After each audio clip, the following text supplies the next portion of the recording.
जी अस्सलाम वालेकुम student last time हमने अपनी प्रेफर्ड स्टॉक की प्रॉब्लम्स की थी।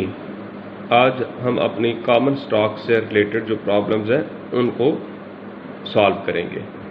तो स्टूडेंट स्टार्ट करते हैं। हमारी पहली प्रॉब्लम जो कॉमन स्टॉक से रिलेटेड है वो शुरू हो रही है प्रॉब्लम नंबर 8 से, जो कि अभी आपको स्क्रीन के ऊपर नज़र आ रही होगी। तो यहाँ पे उसने हमें बताया कि कॉमन स्टॉक जो है इस वक्त पे उस पर किया जा रहा है 1.32 डिविडेंड, पेड 1.32 इन डिविडेंड लास्ट ईयर। तो स्टूडेंट जो लास्ट ईयर का डिविडेंड होता है उसको डी नॉट से हम डिनोट करते हैं and is expected to grow. और ये वाला जो डिविडेंड लास्ट ईयर वाला है तो को की जा रही है कि ये ग्रो करेगा 7% रेट के मुताबिक। What is the value of stock? तो आप स्टॉक की वैल्यू बताएं। If you require an 11% return, अगर उसके ऊपर आप रिटर्न जो रिक्वायर कर रहे हैं वो 11% हो। तो स्टूडेंट सबसे पहले इसका डाटा सेपरेट किया जाएगा, जैसे कि अभी आपको स्क्रीन पे नज़र आ रहा है डी नॉट जी, और ये ग्रोथ रेट जो रिक्वायर्ड रेट ऑफ रिटर्न था वो हमने पहली लाइन में तीनों को सेपरेट करके लिख दिया है। इसकी वीसी यानी हमने करंट वैल्यू इसकी मालूम करनी है स्टॉक की। What is the value of stock? Student इसका फार्मूला मैंने नीचे लिखा है D1/RC माइनस जी। स्टूडेंट हमें क्वेश्चन में D1 गिवन नहीं है, D नॉट गिवन है, लेकिन D नॉट से D1 हम बना सकते हैं, जैसा कि अब आपको ये नेक्स्ट स्टेप के अंदर नज़र आ रहा है। D नॉट इंटू 1 प्लस जी जो है ये करेंगे तो हमारे पास D1 का आंसर आ जाएगा। तो अब इसमें तमाम वैल्यूज पुट कर दें। D1 भी हमें गिवन है, 1 प्लस जी हमें 7% गिवन था। उसके बाद RC यानी required rate of return 11% given है और 7% जी है। इसको सॉल्व कर लें तो आपके पास यहाँ से value of the stock calculate हो जाएगी 35.31 रुपीज़। तो स्टूडेंट ये हमारे पास इसकी पहली प्रॉब्लम नंबर 8 हमने सॉल्व की है। बड़ी सिंपल सी प्रॉब्लम है ये। इसके बाद स्टूडेंट नेक्स्ट प्रॉब्लम पे मूव करते हैं, प्रॉब्लम नंबर 9 पर, जो कि अभी आपको स्क्रीन पे नजर आ रही है। The Fesco corporation wants to achieve a steady 7% growth rate, यानी ग्रोथ रेट 7% जी जो है वो अचीव करना चाह रहे हैं। If it can achieve a 12% return on equity, और साथ ही अगर ये रिटर्न करना चाह रहे हैं अचीव रिटर्न ऑन इक्विटी 12%, तो what percentage of earning must Fesco retain for investment purpose? तो कह रहे हैं कितने परसेंट उसको अपनी earning, what percentage of earning की कितनी परसेंटेज उसे इन्वेस्ट पर्पज के लिए रिटेन करना है, रिटेन फॉर इन्वेस्टमेंट पर्पज। तो कितनी अपनी अर्निंग में से वो रिटेन कर ले परसेंटेज ऑफ अर्निंग, तो वो अपना ग्रोथ रेट 7% कैलकुलेट कर सके। तो स्टूडेंट बड़ा सिंपल सा फार्मूला इसके ऊपर भी काम करेगा हमारा। ये देखें, हमने सबसे पहले जी और अपना रिक्वायर्ड रेट ऑफ रिटर्न लिखा है। इसका स्टूडेंट फार्मूला हमारे पास होता है G is equal to RC into percentage of earning to retain. ये फार्मूला होता है जी का। यहाँ से percentage of earning to retain जो है वो आप कैलकुलेट कर सकते हैं, वो किसके इक्वल आएगी, जी ओवर RC के। तो जी हमें 7% गिवन था, RC हमें 12% गिवन था। डिवाइड कर लें तो आपके पास percentage of earning to retain for investment purpose जो है वो 58% कैलकुलेट हो जाएगी। तो स्टूडेंट बड़ी सिंपल सी कैलकुलेशन के साथ ये वाली प्रॉब्लम थी हमारे पास, प्रॉब्लम नंबर 9। इसके बाद अब हम देखते हैं अपनी प्रॉब्लम नंबर 10 को। तो स्टूडेंट अब आपको प्रॉब्लम नंबर 10 जो है वो स्क्रीन पे नज़र आ रही है, आपके पास बुक्स भी हैं, उनके ऊपर भी आप देख सकते हैं। Relton incorporation has an 11.5% return on equity. Return on equity जो है वो आपको 11.5% गिवन है and retains 55% of its earning, और अर्निंग जो रिटेन वो कर रहे हैं वो 55% है। इट रिसेंटली पेड 3.25, रिसेंटली अभी इस वक्त उन्होंने पे किया है dividend 3.25 and the stock is currently selling for 40, और इस वक्त मार्केट में स्टॉक जो है वो 40 का सेल आउट हो रहा है। What is the growth rate? तो ग्रोथ रेट हमें कैलकुलेट करने को कहा जा रहा है। स्टूडेंट ये अभी आपने ग्रोथ रेट का फार्मूला पढ़ा है। सबसे पहले तो ये देखें, सिंपली हमने डाटा को अलग किया हुआ है। आरसी हमें गिवन था, D1 गिवन था और PC current price of stock given थी। ग्रोथ रेट का अभी हमने फार्मूला स्टूडेंट पढ़ा था, growth rate is equal to return on equity multiply by percentage of profit retain. तो रिटर्न ऑन इक्विटी 11.5% गिवन था, percentage of profit to retain जो था वो 55% गिवन था। मल्टीप्लाई करें तो यहाँ से सिंपल आपके पास ग्रोथ रेट जो है वो 6.32% कैलकुलेट हो जाएगा। तो स्टूडेंट ये हमारी प्रॉब्लम नंबर 10 का ये फर्स्ट पार्ट था। इसके बाद अब आप चलते हैं इसके पार्ट नंबर बी पर, जो कि अभी आपको नजर आ रहा है, what is the expected return, what is the expected return, यानी आरसी बार आपने कैलकुलेट करना है। तो स्टूडेंट आरसी बार को वही फार्मूला है, सिर्फ रीअरेंज किया जाता है। तो ये हमारे पास फार्मूला बन जाएगा आरसी बार का D1 over PC into PC plus g. तो इसके अंदर ये तमाम वैल्यूज पुट करें, आपके पास यहां से इसका expected rate of return 14.44% calculate हो जाएगा। इसके बाद अगर हम बात करें इसके सी पार्ट की, तो स्टूडेंट उसमें कह रहा है इफ यू रिक्वायर 13% रिटर्न, अगर आपकी रिक्वायरमेंट, आप जो रिटर्न डिमांड कर रहे हैं रिटर्न 13% हो, तो क्या आप इस स्टॉक में इन्वेस्टमेंट करना चाहेंगे या नहीं? तो स्टूडेंट हम डेफिनेटली इन्वेस्ट करना चाहेंगे, क्योंकि इसका एक्सपेक्टेड रेट जो मुतवक्को रेट ऑफ रिटर्न है वो 14.44% है। तो हम इसमें यकीनी तौर पर अपनी इन्वेस्टमेंट को करेंगे।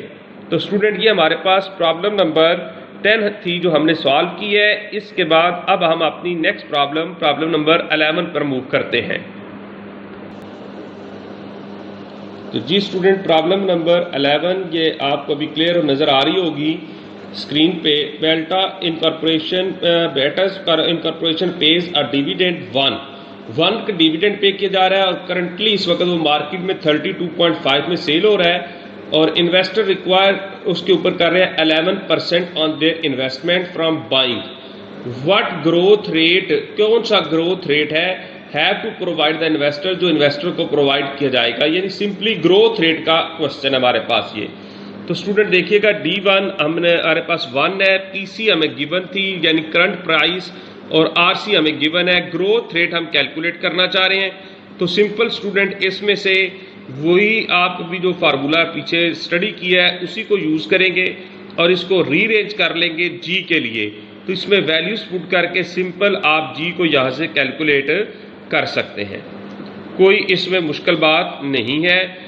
ये हमने पहली लाइन में इसका डाटा लिखा हुआ अलग करके, फिर फार्मूला लिखा, फिर इस फार्मूले को G के लिए रीअरेंज किया और इसमें वैल्यूज पुट की हैं। वैल्यूज पुट करने के बाद कैलकुलेटर के ऊपर सिंपली इसको सॉल्व कर दें तो आपके पास इसका आंसर कैलकुलेट हो रहा है 8.9%।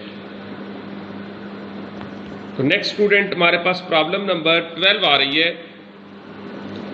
स्टूडेंट प्रॉब्लम नंबर 12 जो है ये थोड़ी सी आम प्रॉब्लम से हटके है। कह रहा है यू इंटेंड टू परचेज मार्गो कॉमन स्टॉक, आप एक कॉमन स्टॉक खरीदना चाह रहे हैं, 50 पर शेयर जो है उसको होल्ड करेंगे 1 साल के लिए एंड देन सेल, और इसको फिर बेच देंगे। आफ्टर अ डिविडेंड, इसके ऊपर 6 रुपीज का डिविडेंड वसूल करने के बाद, how much will the stock have to appreciate, तो स्टॉक की प्राइस को कितना एप्रिशिएट करना चाहिए आपको अपना required rate of return 15% earn करने के लिए। तो स्टूडेंट इसको सिंपली पहले डाटा को अलग करें, ये हमने स्टूडेंट डाटा को अलग किया, इसके बाद इसकी इक्वेशन को प्लेस किया है, VC is equal to D dividend divided by 1 plus RC plus PC current price over 1 plus RC। Simple ये आपने इक्वेशन इसकी प्लेस की है। इसके बाद इसके अंदर मैं ये नेक्स्ट ये यहाँ से वो थोड़ा सा कैलकुलेशन और पैटर्न पे थी उसको मैंने छोड़ के आसान कैलकुलेशन की है, हमने इसमें वैल्यूज पुट की हैं।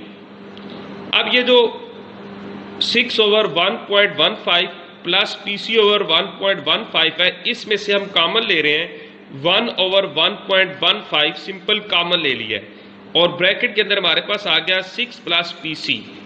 अब ये इक्वेशन की साइड पर 1.15 डिवाइड हो रहा है तो दूसरी साइड पे इक्वेशन के जब मूव करेगा तो ये 50 के साथ मल्टीप्लाई हो जाएगा। अब हमें पीसी चाहिए, पीसी को इसी साइड पे इक्वेशन के रखेंगे, 6 इस साइड पे प्लस क्या है, दूसरी साइड पे जाकर माइनस हो जाएगा। तो PC is equal to 50 into 1.15 minus 6 आपके पास आ जाएगा। इसको सॉल्व करें तो आपके पास वैल्यू ऑफ स्टॉक कैलकुलेट हो जाएगी 51.5। तो स्टूडेंट्स ये प्रॉब्लम नंबर 12 थी, जो आम प्रॉब्लम से थोड़ी सी हट के प्रॉब्लम थी, जो हमने अभी सॉल्व की है। स्टूडेंट नेक्स्ट प्रॉब्लम नंबर 13 देखिएगा। कह रहे header motor incorporation paid a 3.35 dividend last year. Student last year का डिविडेंड है, ये डी नॉट होगा हमारे पास। ग्रोथ रेट हमें 5% गिवन है। What is the value of common stock, common stock की क्या वैल्यू होगी अगर रिक्वायर्ड रेट ऑफ रिटर्न 20% हो। तो स्टूडेंट बड़ा सिंपल सा ये फार्मूला क्वेश्चन है, कोई इसमें मुश्किल बात नहीं। D naught g r c हमें गिवन थे, वीसी हमने कैलकुलेट करनी थी, वैल्यू ऑफ स्टॉक इसका फार्मूला गिवन है D1 over RC minus g. D1 हमें क्वेश्चन में गिवन नहीं है, D नॉट है, तो D नॉट से D1 कैलकुलेट किया जा सकता है। नेक्स्ट स्टेप में मैंने उसको प्लेस कर दिया है और उससे नेक्स्ट स्टेप में वैल्यूज प्लेस की हुई हैं और उसके बाद उसको कैलकुलेटर के ऊपर सिंपली कैलकुलेट कर दें तो आपके पास इसका आंसर निकल आएगा 24.5। तो ये हमारे पास प्रॉब्लम नंबर 13 थी। इसके बाद चलते हैं प्रॉब्लम नंबर 14 पर। तो स्टूडेंट प्रॉब्लम नंबर 14 इससे भी ज्यादा आसान है। प्रॉब्लम नंबर 14 में कह रहा है given that a firm's return on equity 18% and management plans to retain 40% of earning for investment purpose. 40% वो प्रॉफिट को रिटेन कर लेंगे। What is the firm's growth rate. तो स्टूडेंट ये फार्मूला अभी आप पीछे पढ़ चुके हैं, तो बड़ा सिंपल सा है कि रिटर्न ऑन इक्विटी को और percentage of profit to retain for investment purpose को मल्टीप्लाई कर दें तो आपके पास इसका आंसर कैलकुलेट हो जाएगा, जो कि 7.2% आता है।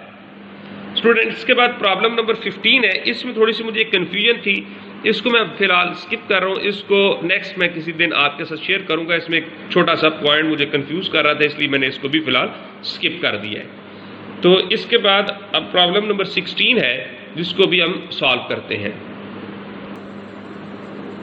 जी स्टूडेंट प्रॉब्लम नंबर 16 में कह रहा था common stock of NCP paid 1.32 dividend last year. Last year का dividend student D not given है, but are expected to grow at 8%, जिसकी तवक्को है कि ये 8% ग्रोथ रेट के मुताबिक ग्रो करेगा इनडेफिनिट नंबर ऑफ ईयर्स तक। तो कह रहा है सबसे पहले तो ये बताएं करंट मार्केट प्राइस इसकी 23.5% गिवन है, तो एक्सपेक्टेड रेट ऑफ रिटर्न क्या होगा। तो स्टूडेंट इस फार्मूला को अभी हमने पीछे स्टडी भी किया है, डी नॉट गिवन है, जी गिवन है, करंट प्राइस उसकी गिवन है। तो expected rate of return calculate करने का फार्मूला मैंने लिख दिया है, आरसी बार से इसको डिनोट करते हैं, D1 over PC plus g. तो D1 हमें गिवन नहीं, लेकिन D नॉट से D1 बनाया जा सकता है। वो कैसे बनेगा वो नेक्स्ट स्टेप में मैंने पुट कर दिया है और इससे नेक्स्ट स्टेप के अंदर वैल्यूज प्लेस की हुई हैं, जैसा कि आपको स्क्रीन पे नजर आ रहा है। और सिंपली डी नॉट हमें गिवन था 1.32, 1 प्लस जी 8% गिवन था, इसको पुट कर दिया है। वैल्यूज पुट करने के बाद कैलकुलेटर पर इसको सिंपली सॉल्व कर दें तो आपके पास इसका आंसर कैलकुलेट हो रहा है 14.1%। तो स्टूडेंट ये हमारे पास एक्सपेक्टेड रेट ऑफ रिटर्न होगा, जिसको आरसी बार के साथ हमने डिनोट किया है। स्टूडेंट इसके बाद इसी प्रॉब्लम की बी पार्ट हमारे पास है, कह रहा है इसमें इफ यू और required rate of return 10.5%, what is the value of the stock for you. अगर इसका रेट ऑफ रिटर्न 10.5% हो तो फिर बताएं आपके ख्याल आपके इस रेट ऑफ रिटर्न के मुताबिक इस स्टॉक की क्या वैल्यू होनी चाहिए। तो स्टूडेंट सिंपली फार्मूला अब आपको इसका भी स्क्रीन पे नजर आ रहा है, VC is equal to D1 over RC minus g. D1 student हम प्रीवियस पार्ट के अंदर कैलकुलेट कर चुके हैं, उसी को हम यूज कर लेंगे। RC क्वेश्चन में गिवन है और G भी हमें क्वेश्चन में गिवन था। वैल्यूज को पुट करें तो हमारे पास वैल्यू ऑफ स्टॉक हमारे रिक्वायर्ड रेट ऑफ रिटर्न के मुताबिक कैलकुलेट हो रही है 57.024 की। इसके बाद नेक्स्ट स्टूडेंट देखते हैं हमारे पास इसकी प्रॉब्लम नंबर 16 का सी पार्ट था, you should make the investment. तो क्या आप इसके अंदर इन्वेस्ट करना चाहेंगे? तो स्टूडेंट देखिए एक्सपेक्टेड रेट जो है वो तो हमारा 14.1 बन रहा है, जबकि हम रिक्वायर कर रहे हैं 10, तो इसलिए हम इसके अंदर इन्वेस्टमेंट को डेफिनेटली करना चाहेंगे और ये हमारे लिए फेवरेबल है। जी स्टूडेंट, इसके बाद प्रॉब्लम नंबर 17 है, इसमें भी उसने कहा कि रिटर्न ऑन इक्विटी 16% है and management plans to retain 60% of earning for investment purpose, what will be the firm's growth rate. तो स्टूडेंट तीसरी दफा ये फार्मूला, तीसरी दफा इस तरह की प्रॉब्लम आ रही है। सिंपल आपने रिटर्न ऑन इक्विटी और percentage of profit to retain for investment purpose को सिंपली आपस में मल्टीप्लाई करें तो ग्रोथ रेट का आंसर आ जाएगा 9.6%। ये आपको तमाम का तमाम क्वेश्चन का सॉल्यूशन स्क्रीन के ऊपर बड़े क्लियरली वाज़ा तौर पर नजर आ रहा होगा। पहले डाटा सेपरेट हुआ है, फिर इसके बाद फार्मूला प्लेस करके फिर वैल्यू मल्टीप्लाई की और उनको मल्टीप्लाई कर दिया। इसके बाद स्टूडेंट प्रॉब्लम नंबर 18 है हमारे पास। 18 प्रॉब्लम में कह रहा है common stock page a dividend. Common stock जो डिविडेंड पे कर रहा है 0.7 का है। इट इज करंटली सेलिंग, इस वक्त जो सेल मार्केट में पीसी यानी उसकी गिवन है 34.14। If the firms investor required 10% return, rate of return जो है वो रिक्वायर्ड रेट ऑफ रिटर्न 10%। तो उसने हमें कैलकुलेट करने को कह रहा है व्हाट ग्रोथ रेट। तो क्या ग्रोथ रेट होगा? Have you to provide the investor. Growth rate simply student मालूम करना है। तो देखिए पहले डाटा को लग कर रहे हैं हम यहाँ पर। D1 हमें गिवन था, PC गिवन था, required rate of return given है। इसमें से हमने G चाहिए, तो G को हम के लिए फार्मूला पहले भी देख चुके हैं, वही फार्मूला हमारे पास दोबारा से ग्रोथ मॉडल वाला यूज हो रहा है। इसके बाद वैल्यूज पुट हुई हैं और कैलकुलेटर के ऊपर इसको पुट करके सॉल्व कर दिया है। आपको सारा सॉल्यूशन अब इसका स्क्रीन के ऊपर वाज़ा तौर पर नजर आ रहा होगा। तो ये स्टूडेंट हमारे पास प्रॉब्लम नंबर 18। इसके बाद हम अपनी आज की लास्ट प्रॉब्लम नंबर 19 पे मूव करते हैं। तो इसमें भी उसने कहा है कि करंट प्राइस गिवन है 64.91 per share and paid a dividend 1.1 last year, यानी डी नॉट गिवन है। The dividend expected to grow 4%। What is the stock expected rate of return. Student stock का expected rate of return calculate करना है आपने। PC आपको ये given, D not given और जी given. RC बार calculate करना चाह रहे हैं। आरसी बार में यूज होना है D1 ने, लेकिन डी नॉट क्वेश्चन में गिवन है। D1 से डी नॉट कैसे बनेगा वो नेक्स्ट स्टेप के अंदर ये मैंने पुट कर दिया। इसके बाद इसमें हमने वैल्यू सिंपली प्लेस की हैं और इसको कैलकुलेटर के ऊपर सिंपली सॉल्व कर दिया है। तो हमारे पास इसका आंसर कैलकुलेट हो रहा है। स्टूडेंट ये हमारे पास कॉमन स्टॉक से रिलेटेड जो प्रॉब्लम्स थी आज हमने सॉल्व कर ली हैं। इसी के साथ हमारे पास आज ये जो स्टॉक वैल्यूएशन से रिलेटेड चैप्टर था ये क्लोज हो रहा है। अब आप लोगों का काम है कि इन प्रॉब्लम्स को एक दफ़ा घरों में थारोली प्रैक्टिस करें। कोई इशू आता है, कोई मसला आता है तो वो मेरे से शेयर कर लें। अभी आपके पास काफ़ी दिन है, उससे पहले व्हाट्सएप के ऊपर मुझे कांटेक्ट करें। मैं आपके तमाम क्वेश्चंस को नोट डाउन कर लूँगा और नेक्स्ट लेक्चर को स्टार्ट करने से पहले आपको उन क्वेश्चंस के आंसर करके नेक्स्ट तब मैं मूव करूँगा। लेकिन इसके लिए लाजमन है कि आप अपनी इन वीडियोज़ को भी देखें, बुक से रीड करें। अगर नहीं करेंगे तो फिर आप कुछ भी पूछने के काबिल नहीं होंगे और अल्टीमेट फिर लॉस आपका होगा। तो बराए मेहरबानी इसको टाइमली साथ साथ करें। एंड पर आकर आपके लिए फिर कन्फ्यूजन और प्रॉब्लम्स क्रिएट होना शुरू हो जाएंगे। तो आज हम इसको यहीं पे स्टॉप करते हैं जी, आज के लिए ख़त्म करते हैं इसको। ओके जी, अल्लाह हाफिज़, फ़ी मान अल्लाह।